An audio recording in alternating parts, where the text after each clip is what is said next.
जी, अस्सलाम वालेकुम, क्या हाल चाल है भाई लोग, ठीक ठाक हैं? अच्छा यार, ये हमारी एक बकरी है, इसमें इशू आ रहा है कि ये चारा ना 2 से 3 दिन हो गए, चारा बहुत कम खा रही है।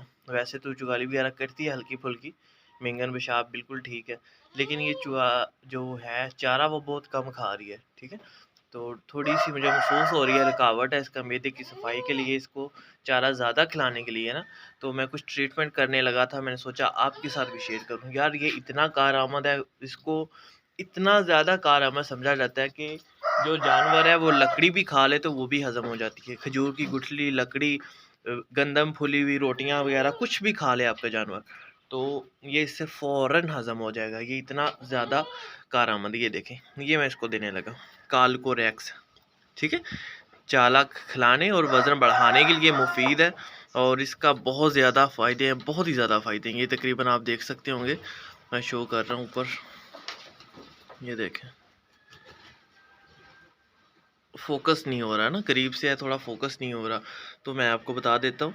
ये जानवरों में सूखी हुई रोटियाँ खा लें या कोई गंदम वगैरह खा लें या खल खा लें, कोई भी ऐसी चीज़ खा लें जो मैदे में जाके रुक जाए, हज़म ना हो।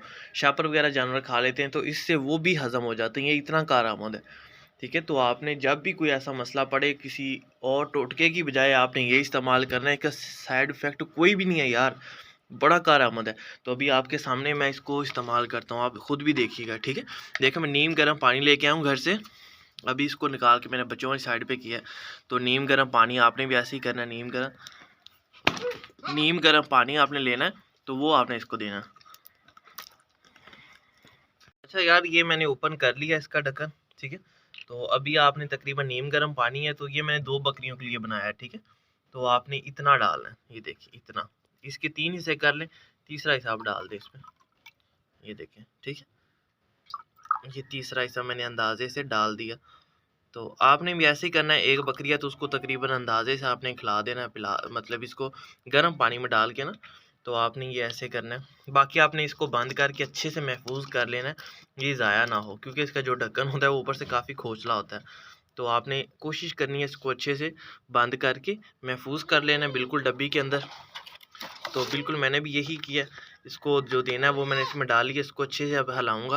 हिलाने के बाद अभी ये सिरिंज है, तो अभी सिरिंज के साथ मैं इसको 2 सिरिंजें पिला दूँगा, ठीक हो गया? तो अभी मैं इसको पिलाता हूँ, फिर आपको दिखाता हूँ दूसरी बकरी के देने के लिए। अच्छा यार, इस बकरी को मैंने दे दिया, तो ये अपना मुँह साफ़ कर ले। अभी हम इसको यहाँ पे रख देते हैं, बच्चे इसको तंग ना करें, दूसरी बकरी की तरफ चलते हैं। तो यार, एक अकेले बंदे के लिए मैनेज करना बहुत मुश्किल हो जाता है वीडियो बनाने के लिए। चलें खैर, अभी दूसरी बकरी की तरफ मैं आ गया। ये देखें, ये बकरी है, ये भी बहुत कम खा रही है। बहुत कम खा रही है, ये 2-3 दिन हो गया, आपको दिखाया भी था, इसने बच्चा गिराने की कोशिश भी की, सिर्फ़ इसी वजह से कि ये बहुत कम खा रही है और इसका ना हाज़मा सेट नहीं चल रहा। तो मैंने सोचा इसको भी ट्राई करते हैं, इसको भी दे देते हैं, ठीक है? इसका भी मैदा साफ़ हो जाएगा, इससे ज़्यादा खाएगी और ये ठीक हो जाएगी। तो चलें खैर, अब इसको भी देते हैं। तो इस तरह आपने कोई ज़रूरत पड़े तो मुझे ज़रूर याद करना है, कोई भी मसला हो तो लाज़मी कमेंट में करिए, पूछिएगा, मैं आपको लाज़मी बताया करूँगा, ठीक हो गया? अभी मिलते हैं नेक्स्ट वीडियो में, अल्लाह हाफ़िज़।